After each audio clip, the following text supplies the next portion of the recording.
Hello, everybody. I am Drew Duncan, host of the Full Court Press Football. Don't forget, you can also find me on social media. That is at Drew Duncan 83 across the board on Facebook, Twitter, and Instagram. Additionally, you can find the Full Court Press and the Full Court Press Football on social media as well. The Alliance of American Football may be ruffling some feathers. A lot to discuss there. A lot of different layers to get to. We're going to get into it. Basically, it's the ins and outs, things that I did like, things that I don't like.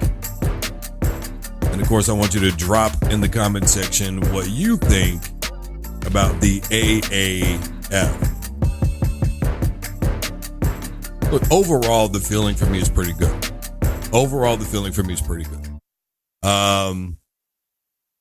It was nice to see some big hits. It was nice to see guys letting them play. I'm sure that we all saw the highlight of Berkovich getting waylaid and not have a flag thrown. I will say this about Berkovich. Tough kid. A lot of people saying that he couldn't cut the mustard because of turnovers. Potentially that showed. We're going to get into that as well. But the point that I'm making, obviously, is a lot of us still believe that regardless in the NFL, we felt that that would have been a flag. Potentially. We've seen some things let go. We've seen some calls that are questionable. But it was nice seeing guys just play football. And it felt like football.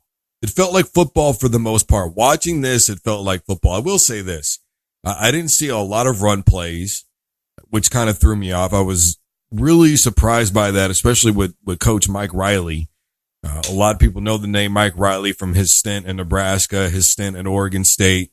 Very few, I think, really knew that he had any ties to the NFL whatsoever. But the bottom line of that scenario is I was just really surprised between him and Mike Martz. Not a lot of run plays. And those are guys that both survived a lot of the running game, especially Coach Mike Martz when he was with the then St. Louis Rams and they went to, Super Bowls and won a championship and had Marshall Faulk and, those great years that he had as a running back with the 1,300 yards on the ground plus all the receiving yards that he had, etc. Kind of a bit of a surprise, but by the same token, a lot of screens didn't work. And the reason why screens didn't work is because you're only allowed to rush 5 at a time. And that was one of the things that I didn't like. I don't understand that you can't, basically that leaves a lot of one-on-one situations, right? That's what they're saying. We're going to line everybody up. Everybody's going to be one-on-one and you're going to have to figure it out. Now, we did see some plays where they, both teams actually ran some free safety blitzes and corner blitzes. I mean, they were fairly exotic in what they were doing. There were some stunt plays in there with the linemen and all that. But outside of that, I think it's going to be really difficult to blitz. And when teams are throwing the football at will like that, to me, there was no surprise in the game that I watched, San Antonio and San Diego, that there were a plethora of turnovers. Particularly interceptions. That was something that to me, when I began to watch and I knew that was one of the rule changes, that was something that I was looking for and it came to fruition. And again, the reason being is because basically you can just drop back everybody in the coverage. Now I will say this, it does make the quarterbacks look to me a little bit more impressive, in terms of learning to fit the ball into tight windows, reading, defensive coverages better. So there's that positive aspect to it. But to me, you should be able to rush as many guys as you see fit. Again, I know that the league is about protecting their players, but I don't know. That's another thing that I can say that I'm not really sure that I don't like. It's not about not protecting the players. That's not the aspect that I don't like. I love that idea. What I don't love is taking away the kickoff return. The kickoff return is something that it's one of the most exciting plays in all of football. It really is. And look, you're going to see more injuries on the kickoff return because you're going to have so many kickoffs. Team scores a field goal, you're going to have a kickoff. First and second half opening, you're going to have a kickoff.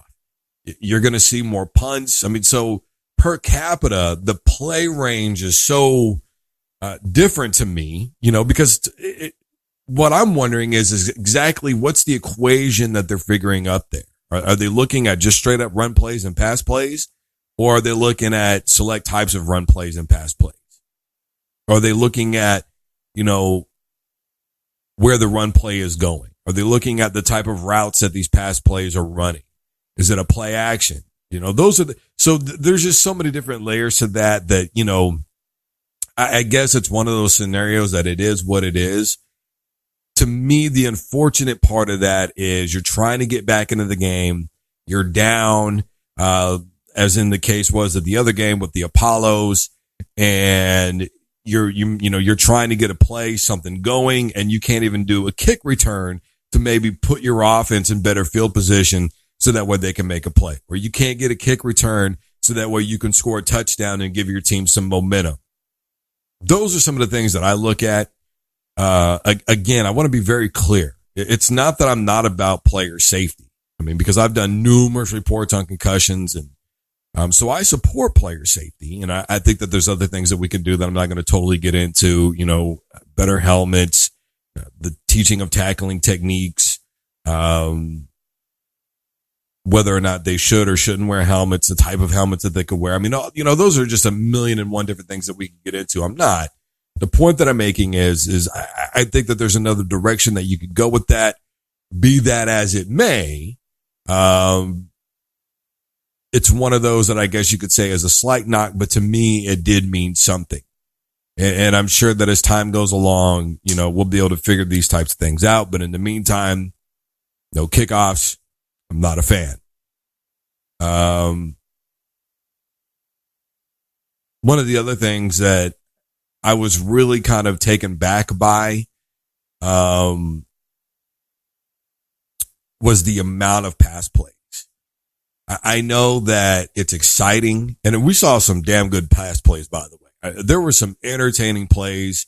Ward from the game that I saw again with San Antonio, that was a lot of fun to watch. Kid used to play quarterback with Houston. He was a part of those teams that went, 12-1, overall 13-1. And they ended up beating Florida State in a bowl game that year. The next season, they end up beating OU within the first couple of weeks of the season starting. So that was exciting. It was cool to watch him and be successful because I really wanted to see him. We did see some cool plays from him. But regardless, I was still kind of taken back. To me, again, though, I would see the complication of running the football. And this is, again, why I say I'm not sure about, only 5 guys rushing at a time, because to me, I see where defenses could play so much zone that they could look in the backfield and be ready for a lot of those run plays. Now, some of the run plays were very successful. Don't get it wrong. But down inside the red zone, I think it made it even more complicated. And even though you can't rush all those guys, you can still play them up close on the line of scrimmage if you want to. If you are anticipating a run play down inside the goal line area, I think it's going to be a little easier to stop, because then everybody just has eyes in the backfield, and short of a quarterback sneak, I don't think there's going to be a whole lot that you can do about just stacking the line of scrimmage. Now, again, player safety an issue. So it is what it is. Other than that, though, the things that I did like, I liked the wealth of football that was, and this is really quick. I want to go with this last thing, is to me, this league was built as a pure pro league. Now, I'm not saying that they were going to compete with the NFL, that they were going to try and make a move on the NFL, much like the USFL did back in the 80s, or maybe even what a lot of us believe that Vince McMahon and the XFL want to do. But Bill Polian, NFL Hall of Famer, as of 2015, he's behind this league. And one of the things that he talked about, and he continuously called it this, and that is a developmental league. And I don't know that that's the way I want to view pro football. I don't want to look at a pro football game and think to myself, these are guys who are just getting a second chance of trying to make it in the NFL. These are guys that used to be in the NFL and now they're here. Hackenberg is a great example of that. Berkovicki was a good example of that.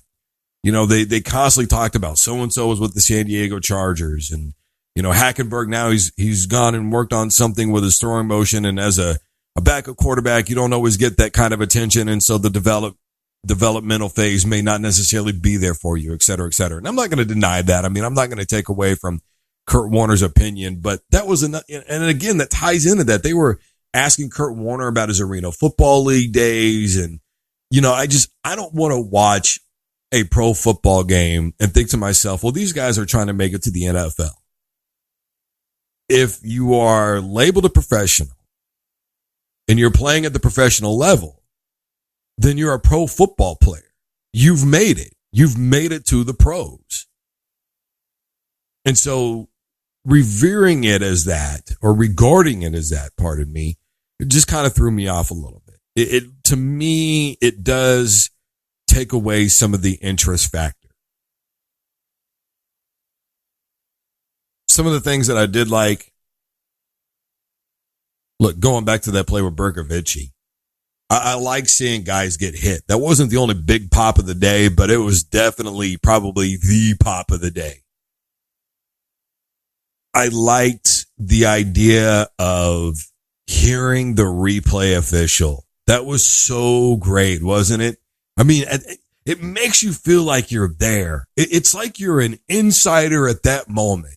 Like each fan and each person watching that game is suddenly an insider, right? They've given us an inside track to what those replay officials are looking at, some of their terminology, how they're conducting themselves, how they're processing the original call in the field, what they're looking at that they would need to overturn or keep a call or let it stand. It was so great to hear that aspect, was it not? That, to me, that was one of the key highlights of that. That was phenomenal. I appreciated that so much, because how many times are we left hanging with an answer that we just don't like? And, Mike Pereira, who's involved in this league, one of the things that he would get on every now and again, and you would hear him, in a football game, and he would, be the official guy on it. Well, I would have done this and I would have done that. Here, we can actually hear what this replay official is seeing and talking about and know exactly what he is discussing and form our own opinion on what he is discussing. And I think that could, in fact, bring about more rule change. I thought that was a phenomenal aspect. I loved every second of it. Speaking of audio, man, that was another enticing aspect. I love hearing the football terminology down on the field. Those microphones were right there. You could see and hear and feel the game. I mean, it's like you're there in the stadium, sitting on the sideline, being a part of what's going on. It was such a unique perspective on the game of football. It was just one of those cool added dimensions. And I think it's one of those to where it starts training all of us to be better at recognizing football, which is what we want to do. I mean, come on. How enamored with the game of football are we all? We're all just, it really is the most enticing form of sport, from the pageantry to the competition, the physicality of it, all those things combined, just getting to know the players. And, you take a guy like Berkovich. Who is this kid? Where is he from? What was his other stop at? Where was he here? Where was he? All those things combined, and that's the thing. I would rather them, and they started to kind of get to that point as the game went along, as it progressed. It wasn't this guy was in the NFL on this practice squad. It was, he's out at TCU. He's out of Houston, which is how it should be portrayed. That was really cool. One of the other factors that I was absolutely, in love with, was the play clock. That game went by fast. I mean, kickoff didn't happen until 7:45 my time. By 10 o'clock, that game was over. I thought that was outstanding. Now, eventually, if you're going to keep a league running, you do have to have more sponsorship. But because of the lack of commercials, the quicker gameplay, the clock running on a more consistent basis. I mean, if that was an NFL game starting that late, I mean, we're up till 11:30 midnight watching that football game. Because we all know on a Sunday night game, kickoff is 7:30, and you're not done watching that game until 10:30, 11 o'clock sometimes. That was another terrific aspect. Football it's not great because it's long. It's great because it's great. That's all there is to it. If I could take a group of men, right, any of my buddies at least, and bring a football into the room, and we're tossing it around, we're handing off, that's all it takes, man. Bring a football into the room, everything changes. Football's just great. I mean, you don't have to change a whole hell of a lot of it to make it better. And, a lot of people, that's been the gripe with the NFL is they've made changes that we don't like. And I think a big part of the positive reviews about the AAF is simply the fact that it's different. It feels unique. It feels like guys are actually going out there and giving it all they had. There were sideline interviews with players that were happening. There was a lot of impressive gameplay that was happening. It really, and again, it felt like football. I mean, that's the main thing. When you watch a game, it has to feel like football. You have to know that you're watching it. The old XFL failed and Bob Costas hit the nail on the head. If you've ever seen this interview that he did with Vince McMahon, he hit it right on the head. It's not WWE enough for the WWE fans. It's not football enough for the football fans. You can't have rigged backstage brawls. It's just not what we want to see. We want something that at least feels authentic.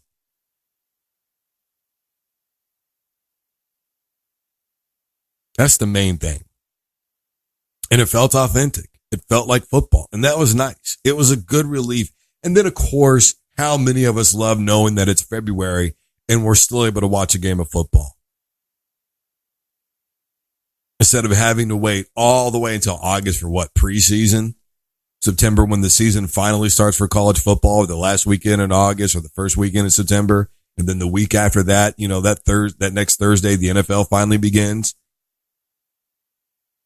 I think as this progresses, it's going to be very interesting to see how this continues to play out. Because one game was pretty close. And then, of course, the other game with the Apollos, a huge blowout.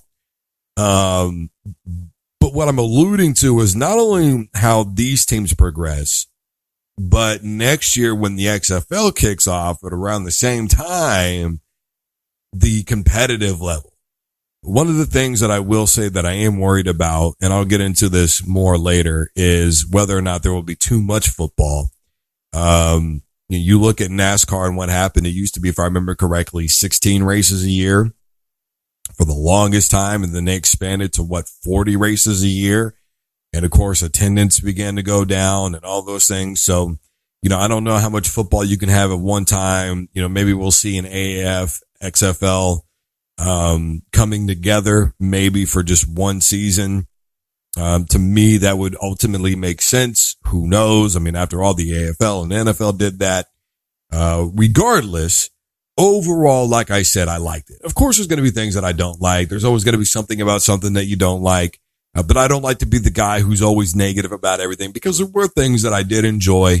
I think when it comes down to it, the only thing that really I don't like is not enough local TV time. This week, the game was nationally broadcast on CBS or opening day, but after that, it's going to be CBS Sports for select games. And then, everything else is on, apps or whatever the case is, or CBS Sports Network, pardon me. So it's going to be difficult to find them. If you want to make yourself a commodity, I think you have to make yourself available to everybody. That's been the knock I've had on college football. All those championship games on ESPN. I don't believe in it. I think it should be on national television where everybody can enjoy those moments. And I believe the same thing for the NFL, even though the numbers were statistically better for a while there with the ESPN. I do think it should be broadcast on your national television networks. To me, that would be the ultimate knock. Where do I find a game of football? You know, you've publicized this, you've advertised this, you've made a huge splash onto the scene, and now suddenly you're just going to kind of go away to people who don't have really good cable. So, other than that, though, those are my thoughts on the AAF, the American or the Alliance of American Football. I am Drew Duncan, host of the Full Court Press Football. Facebook, Twitter, and Instagram is all at Drew Duncan 83. Additionally, you can find the Full Court Press Football on social media as well. Don't you dare touch that dial.